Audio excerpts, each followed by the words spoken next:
മാധ്യമ സ്വാതന്ത്ര്യത്തിന്റെ വക്താക്കളെന്ന് സ്വയം അവകാശപ്പെടുന്ന അമേരിക്കയുടെ യഥാർത്ഥ നിഷ്ഠൂരമുഖം ലോകത്തിനു മുന്നിൽ വീണ്ടും തുറന്നുകാട്ടപ്പെടുന്നു.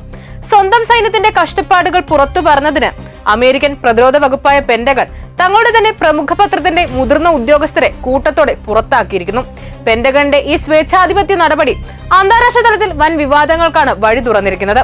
അമേരിക്കൻ ആഭ്യന്തര യുദ്ധകാലം മുതൽ സൈന്യത്തിന്റെ വാർത്തകൾ സ്വതന്ത്രമായി റിപ്പോർട്ട് ചെയ്യുന്ന ചരിത്ര പാരമ്പര്യമുള്ള സ്റ്റാർസ് ആൻഡ് സ്ട്രൈപ്സ് എന്ന പത്രത്തിന് നേരെയാണ് ഈ വൻ വേട്ടയാടൽ നടന്നിരിക്കുന്നത്. മിഡിൽ ഈസ്റ്റിൽ വിന്യസിച്ചിരുന്ന USS എബ്രഹാം ലിങ്കൺ എന്ന യുദ്ധക്കപ്പലിലെ സൈനികർ അനുഭവിക്കുന്ന കഠിനമായ മാനസിക സമ്മർദ്ദവും ഭക്ഷണ ശുചിത്വ ഉൽപ്പന്നങ്ങളുടെ രൂക്ഷമായ ക്ഷാമവും പത്രം തുറന്നെഴുതിയതാണ് ഭരണകൂടത്തെ ചൊടിപ്പിച്ചത്. വാർത്തകൾ സെൻസർ ചെയ്യാനുള്ള പെന്റഗന്റെ സമ്മർദ്ദത്തിന് വഴങ്ങാത്തതിനെ തുടർന്ന് എഡിറ്റർ ഇൻ ചീഫ് എറിക് സ്ക്ലാവിൻ ഉൾപ്പെടെയുള്ള പ്രമുഖരെ അനുസരണക്കേട് ആരോപിച്ച് ഉടനടി പിരിച്ചുവിട്ടു.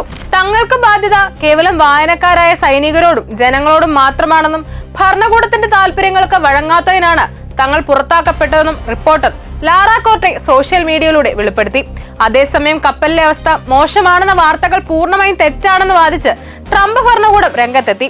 9 മാസത്തോളം കടലിൽ ചെലവഴിച്ച സൈനികരുടെ കാലഘട്ടം മികച്ചതായിരുന്നു എന്ന് വിശേഷിപ്പിച്ച ട്രംപ് യഥാർത്ഥ അവസ്ഥ മറച്ചുവെക്കാൻ ശ്രമിച്ചെങ്കിലും പുറത്തുവന്ന വിവരങ്ങൾ ഭരണകൂടത്തിന്റെ വാദങ്ങളെ തള്ളിക്കളയുന്നതായിരുന്നു.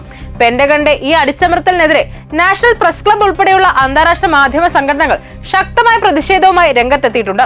സത്യം വിളിച്ചു പറയുന്ന മാധ്യമ പ്രവർത്തകരെ നിശബ്ദരാക്കാനും വാർത്തകൾ വളച്ചൊടിക്കാനും അമേരിക്ക നടത്തുന്ന ഇത്തരം നീക്കങ്ങൾ അവർ ഉയർത്തിപ്പിടിക്കുന്ന ജനാധിപത്യ മൂല്യങ്ങൾക്ക് തന്നെ വൻ ഭീഷണിയാണെന്ന് ലോകം തിരിച്ചറിയുന്നു.